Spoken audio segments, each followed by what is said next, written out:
não parar, não precipitar e não retroceder.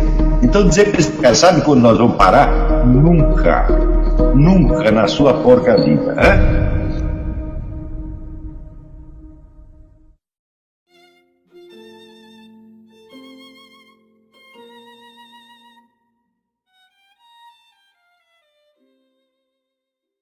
Eu queria começar com algumas considerações sobre a noção mesma da verdade.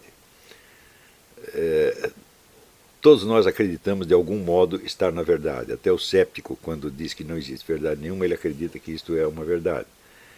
O que significa a noção de verdade é de algum modo compartilhada por todos os seres humanos. Quer dizer, todo mundo tem alguma noção do que é verdade. E existem inúmeros trabalhos filosóficos clássicos sobre a noção da verdade. Em Aristóteles você encontra alguma coisa, em Santo Tomás de Aquino, mais modernamente em Heidegger, Husserl. Né? Mas eu acredito que todas essas investigações filosóficas elas já partem de uma noção já muito trabalhada e consolidada. Dificilmente, ou nunca, na verdade nunca encontrei, ninguém que investigasse a verdade a partir da noção elementar da verdade na vida, por assim dizer, pré-filosófica. Quer dizer, o que as pessoas querem dizer quando elas dizem que tal coisa é verdade ou não. E em que medida nós poderíamos nos guiar pela definição escolástica da verdade como a coincidência ou adequação entre o pensamento e a coisa, ou o pensamento e o fato. Eu acredito que quando os escolásticos enunciaram esta definição, não foi com o espírito de criar propriamente uma definição, mas apenas um critério de reconhecimento. Quer dizer, você reconhece a verdade quando você vê que o seu pensamento coincide com aquilo que a coisa está lhe informando de algum modo. Mas pode ser essa a definição da verdade? Eu acho que não, porque os escolásticos eram todos autores católicos, certamente tinham lido a Bíblia e ouviram Jesus Cristo dizer: eu sou o caminho, a verdade e a vida.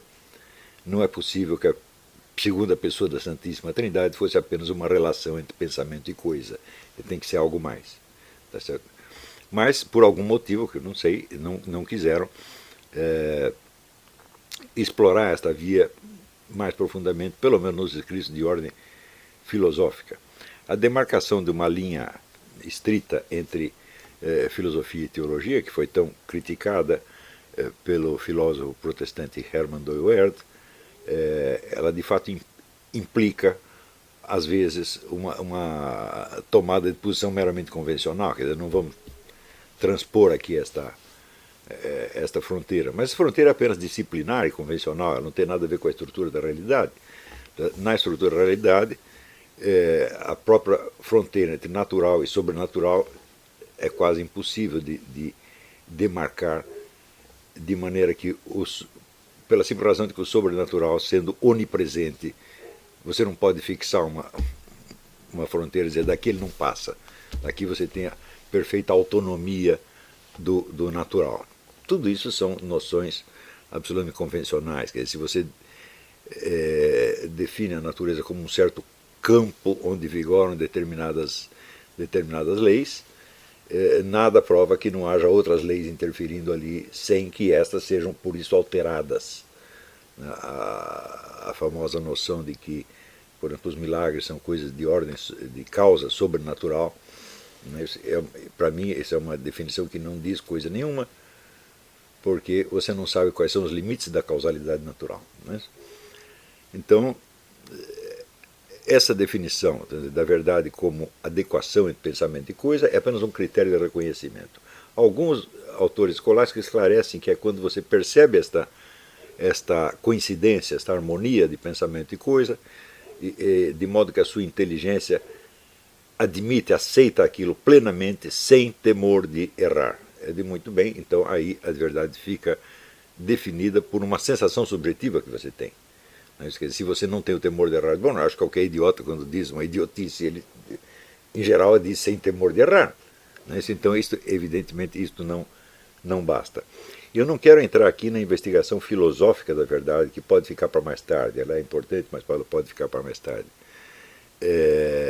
O que me interessa é tentar situar o cidadão, aí o estudante, numa posição onde ele esteja em condição de buscar a verdade com mais possibilidade de acerto. Então, a primeira coisa que nós temos que admitir é o seguinte: embora a verdade possa ser reconhecida por esta coincidência entre pensamento e fato, ela não poderia estar no pensamento se não estivesse no próprio fato antes. Ou seja, na busca prática da verdade, todos os dias, da verdade dos fatos, dos acontecimentos, da nossa experiência, nós não podemos, de maneira alguma, seguir ao critério de Aristóteles de que a verdade só existe no juízo, quer dizer, em algo que a sua mente afirma a respeito da realidade. Nós temos que admitir que a verdade está na própria realidade, quer dizer, a realidade diz algo. Tá certo? Então, se você olha, por exemplo, uma paisagem ou uma fotografia de uma cidade, você vê que o número de informações que você recebe ali é ilimitado e inabarcável. Tá certo? Qualquer situação. Você olha aqui a sala onde eu estou, digo, bom, é que eu estou recebendo tantas e tantas e tantas informações que eu não consigo nem sequer registrar todas. Tá certo? Isso quer dizer que existe uma desproporção, sempre uma desproporção, entre a verdade que está na realidade e a verdade que é captada pela sua mente, pelo juízo. E isto é um dado fundamental. Isso quer dizer, nós não captamos a verdade, nós captamos verdades. Quer dizer, a verdade para nós é inacessível pelo simples fato de que ela se identifica não só com a totalidade da realidade cognoscível, mas também com partes da realidade que não são incognoscíveis para sempre. Tudo isso é verdade, quer dizer, aquilo que está além do horizonte, vamos dizer, você pegar o horizonte de consciência da humanidade inteira nesse momento, tá certo? Ela tem um limite, evidentemente, ela é muito grande, mas tem um limite, e para além disso existe, por assim dizer, mundos e mundos. Tudo isso é verdade. Tá certo? Então, a verdade está, de certo modo, instalada diante de nós, e o que nós captamos dela é, em primeiro lugar, uma seleção, e em segundo lugar, uma formalização. Se você olha, por exemplo, uma paisagem, você vê que a totalidade dela, evidentemente ela tem uma forma em si mesma, mas essa forma total é inabarcável, porque teria que abranger ali cada folhinha, cada formiguinha, cada balançadinha que o vento deu em cada folha, e nós não podemos pensar tudo isso. Nós estamos vendo, certo? Mas também com o nosso pensamento, aquilo que nós representamos de nós para nós mesmos, que nós podemos dizer, é evidentemente uma seleção e uma formalização. Tá certo? Isso quer dizer que a verdade nunca chega a ser uma coincidência total entre o pensamento e o fato. Nunca. Tá certo? Ela é isso, vamos dizer, idealmente. Né? No máximo você pode dizer que o seu pensamento não desmente o fato, ou não mutila o fato, tá certo? Mas não que ele o reproduza. Tá certo? Além de nós operarmos uma seleção sobre os dados da realidade, nós operamos uma formalização. Ou seja, aquilo que não tem forma não é pensável, não é representável para nós. No mínimo você tem que fazer uma forma gráfica, por assim dizer, ou uma forma sonora, uma sequência de sons, ou uma convergência de sons, que adquira, então, vamos dizer, um formato que seja reprodutível, que você possa não só perceber, mas que você possa repensar aquilo. Quer dizer, você seleciona um conjunto, dá aquilo uma forma. Essa forma não é totalmente inventada por você, isso é muito importante.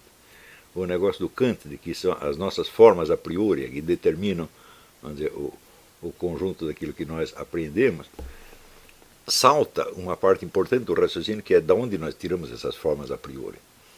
Kant dá por pressuposto que nós nascemos com elas, que são inatas, e isso não é verdade de maneira alguma. Por exemplo, a nossa noção de distância. A noção de distância não é uma coisa que possa estar no nosso cérebro, né? Porque a distância não é entre pensamentos, mas é entre dados do mundo sensível. A nossa noção de distância é condicionada, em primeiro lugar, pelo nosso tamanho. Em segundo lugar, pela nossa capacidade de deslocamento no espaço. São dois dados externos. Não é isso? Então, se você disser o que são 2 quilômetros, depende, 2 quilômetros para mim é uma coisa, para uma formiga é outra coisa, para uma águia é uma terceira coisa. E isso depende não do nosso aparato de percepção, mas da forma do nosso corpo, da forma da nossa presença no mundo físico. Então quer dizer que muitas das categorias, né, a priori, elas não são tão a priori assim. Elas são a priori em relação às experiências seguintes, mas elas também foram adquiridas, de algum modo, da experiência. Tá certo?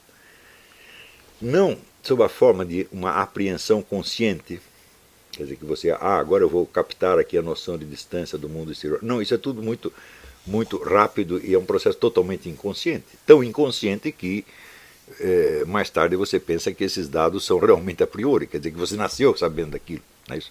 Eu digo, bom, eu não posso ter nascido com a noção de distância. Por quê? Porque eu cresço, meu Deus do céu. E à medida que eu cresço, as distâncias são menores para mim. Né? Acho que todo mundo já teve essa experiência de, depois de grande, voltar à casa paterna, e você vê que aquela casa era muito menor do que ele parecia. Todo mundo tem essa experiência. Não é isso? Então, quer dizer, a nossa noção de distância, ela é uma proporcionalidade, evidentemente. E a proporcionalidade depende do tamanho do sujeito cognoscente e também da sua capacidade de deslocamento. Isso quer dizer, de você pensar assim, o que são 10 quilômetros para um veado, tá certo? E para um bicho preguiça. Certamente não é a mesma distância. Mas para o bicho preguiça, 10 quilômetros se aproxima do infinito. Mas se for o veado, 10 quilômetros não é nada. Não? Então, outra coisa que também não pode ser a priori são as direções do espaço.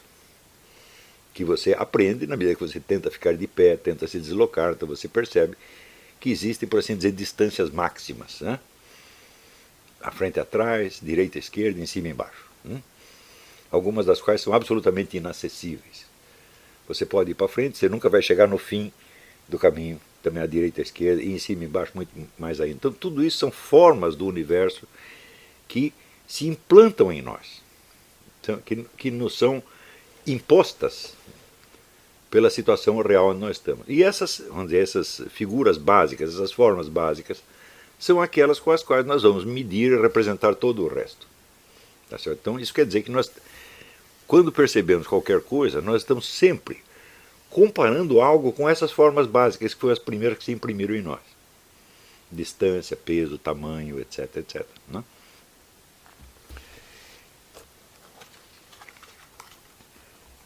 Então, de cara, nós percebemos o seguinte, toda verdade é uma comparação. Isso é o máximo que nós podemos pegar. E as comparações podem ser mais adequadas ou menos adequadas. Você imagina a multidão de percepções que você já teve, que já se impregnaram na sua mente, desde que você nasceu, e as próximas que você vai ter. Tá certo? Então, a possibilidade de confusões aí é enorme. Né? Só que um dia você percebe o seguinte, independentemente das formas que eu tenha já dominado, armazenado e que eu consiga manejar, as coisas têm as suas próprias formas. Não é isso? E nem todas as que eu possa projetar sobre elas são adequadas. Algumas são próprias daquela coisa. Claro que eu não vou esgotar jamais nenhum objeto. Por exemplo, estou olhando aqui uma mesa, não é isso? Eu nunca vou poder olhar essa mesa por todos os lados ao mesmo tempo, mas eu sei que ela tem todos os lados ao mesmo tempo. Ela não vai criando novos lados à medida que eu vou circulando em volta dela. Tá certo? Então, eu estou fundindo, por assim dizer, uma parte que eu percebo atualmente, neste momento, que está acessível a mim, com outras que são meramente potenciais para mim, mas que para a mesa não são potenciais. O outro lado da mesa, para mim, é uma mera potencialidade, quer dizer, algo que eu poderei ver se eu circular a mesa. Mas eu sei que seria impossível uma mesa que fosse criando os seus vários lados sucessivamente à medida que um ser humano a circunda. Isso não é possível. Então, admitir essa distância, essa contradição entre o meu modo de percepção e a estrutura do próprio objeto, isto é uma das condições básicas da busca de qualquer verdade. Não é isto? Então, isto quer dizer que aquilo que você desconhece faz parte da verdade que você está buscando. Uma parte você vai conhecer e outra parte vai permanecer eternamente incognoscível, mas presente. Então, esta presença do incognoscível é um dado básico da busca da verdade. Se você não se lembra disto, tá certo? Então toda a sua busca da verdade vai estar falseada desde o início. Então, por exemplo, eu lembrei na última aula aquele negócio do McCraney, David McCraney, que diz assim, a maior parte das suas memórias são puras invenções. Ele diz, sim, isso quer dizer que elas sejam falsidades? É claro que não. Por quê? O conjunto das percepções que você teve em qualquer situação que você tenha vivido é ilimitado e inabarcável. Você não pode conservar tudo isso na memória. Você tem que reduzir, condensar e dar uma forma. Então, ela é ficcional por causa disto. Então, isso quer dizer que só aquela ficção que você inventou pode dar conta da memória efetiva. Se fosse uma memória literal com todos os detalhes, seria inabarcável e você não conseguiria recordar coisa nenhuma. Então, isso quer dizer que este lado ficcional da memória, que Aristóteles já havia destacado, porque a fantasia e a memória para ele são a mesma coisa. Tá certo? Então, o que é uma memória adequada? Certo? É uma fantasia que a sua mente cria partindo de alguns dados que você combinou de uma maneira adequada à situação. Não é um traslado literal. Nada do que nós pensamos é um traslado literal e não precisa ser. Por que não precisa ser? Porque é o seguinte, nós estamos todos no mesmo mundo e o tempo todo estamos nos referindo a este mundo que é acessível a todos. Isso aí é uma das teses fundamentais de tudo que eu penso que o mundo é o mediador de toda a linguagem. A linguagem nunca é um sistema fechado, nunca é um sistema completo. E tudo o que nós dizemos se refere a um mundo que está presente para todos nós e ao qual também nós todos estamos presentes. E que, portanto, ele cola as várias comunicações que nós fazemos. Então é por isso que essas comunicações não precisam ser completas. Não é isso? Por exemplo, se eu digo uma palavra qualquer, a palavra cachorro. Bom, você sabe o que é um cachorro. Então, isso quer dizer que a minha comunicação não precisa conter todas as informações sobre o cachorro. Você as completa, nós estamos todos no mesmo mundo, onde também existem os cachorros. E isso quer dizer que a verdade está sempre presente na realidade, mas essa verdade da realidade é infinita e inabarcável.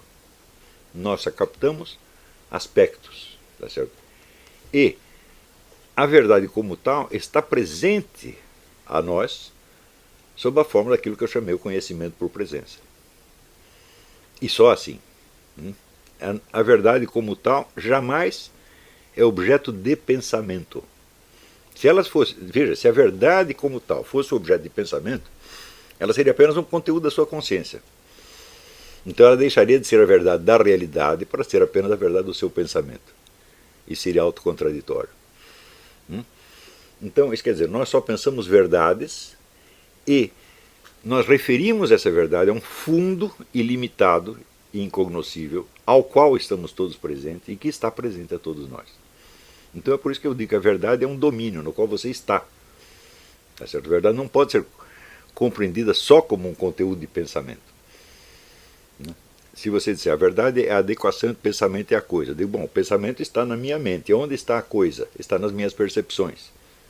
Então daí você entrará na objeção da David Hume, que tudo que nós conhecemos são nossos pensamentos, as imagens que nós temos também são nossos pensamentos, são estados de consciência, etc, etc.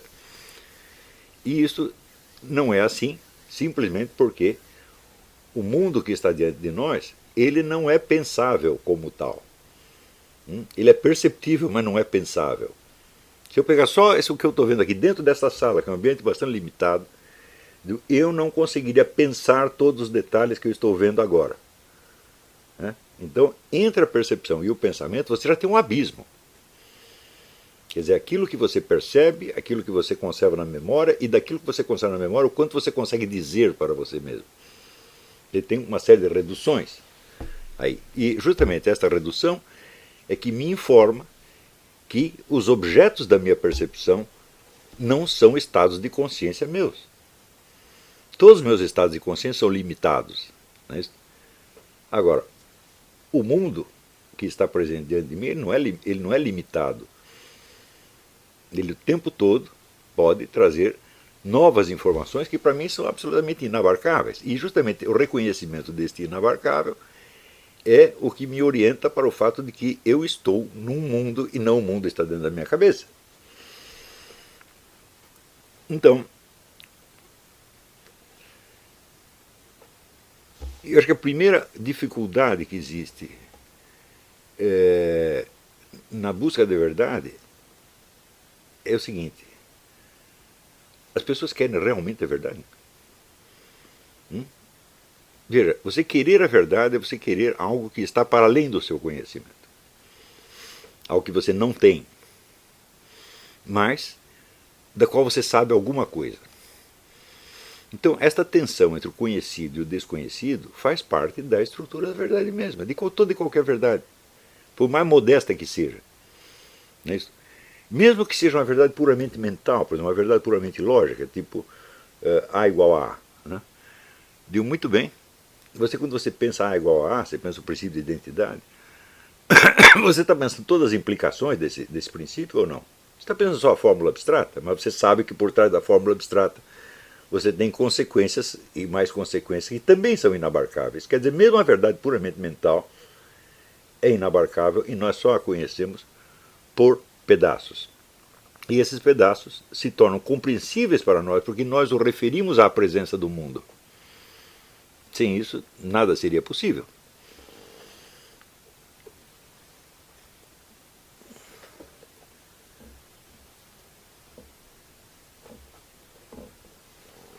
Então, o exercício para a busca da verdade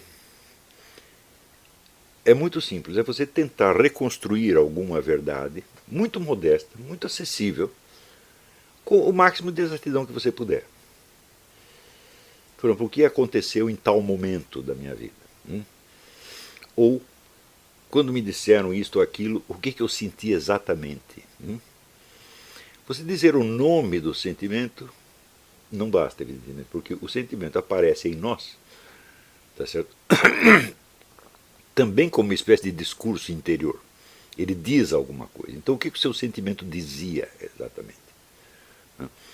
Se você não fizer esse tipo de exercício muitas e muitas vezes, você não só nunca encontrará o caminho da busca da verdade, mas você também não encontrará o caminho da expressão verbal correta, que é o problema fundamental. Eu vejo que no Brasil este se tornou um dos maiores obstáculos à vida intelectual,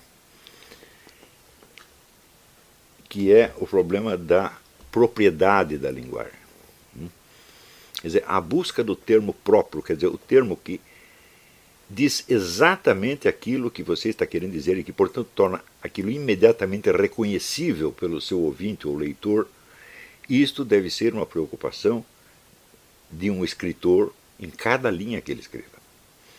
Se você é apenas um jornalista ou se você está escrevendo em academês, não precisa se preocupar tanto com isso. Por quê? Porque você está usando uma linguagem convencional. E as possibilidades da linguagem convencional estão limitadas por aquilo que a própria convenção determina. Só pode dizer certas coisas, que de certo modo já foram ditas. Não é isso? E que são, por assim dizer, imediatamente reconhecíveis sem referência ao seu objeto. Por exemplo, se você usa a expressão direitos humanos, que é uma expressão que a toda hora aparece nos jornais, bom, todo mundo entende o que você está querendo dizer, sem precisar se perguntar o que são exatamente direitos humanos, e eles existem efetivamente, né? Ou não, você supõe que direitos humanos seja algo que deve ser garantido a todos os seres humanos, pelo simples fato de existirem. Não é isso? Então, hoje mesmo eu coloquei uma nota no Facebook dizendo que isso é impossível, Se você disser, por exemplo, todo ser humano, pelo simples fato dele existir, ele tem direito à moradia, educação, saúde, etc, etc, etc, você está falando uma coisa inteiramente absurda. Por quê? Dar isso a todas as pessoas é uma meta ou ideal que você tem. A meta ideal não pode ser a fonte de um direito. Quer dizer, eu sou obrigado a dar ao sujeito hoje uma coisa que eu só posso fazer no futuro. É totalmente autocontraditório. Por exemplo, se todo mundo conhece um dos princípios do direito, que é a de impossibilia nemo tenetur. Ninguém é obrigado ao impossível. Tá certo? Então, se não há recursos para dar isso a todas as pessoas, então você proclamar isso no direito é você obrigar todas as pessoas ao impossível. Então quer dizer que uma lei que prescreva isso, ela é inválida na sua própria raiz. Não é isso? Mas quando as pessoas falam essas coisas que são expressões sem conteúdo, mas associadas a um valor emocional ou a um valor ético qualquer, isso é linguagem jornalística. Não tem nada a ver com a atividade de um escritor que pretende dizer algo da realidade. Tá certo? E eu vejo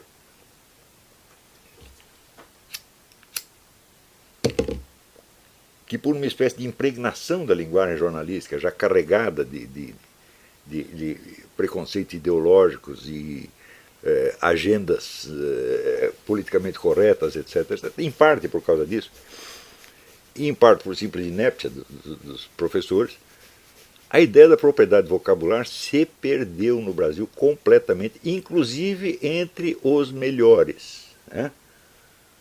Quando eu falo os melhores, eu vejo esse pessoal que está aparecendo agora, que está escrevendo livros, como Carleno Bocarro, Martim Vázquez da Cunha, Bruno Garchagen, um monte, são pessoas de óbvio talento, tá certo?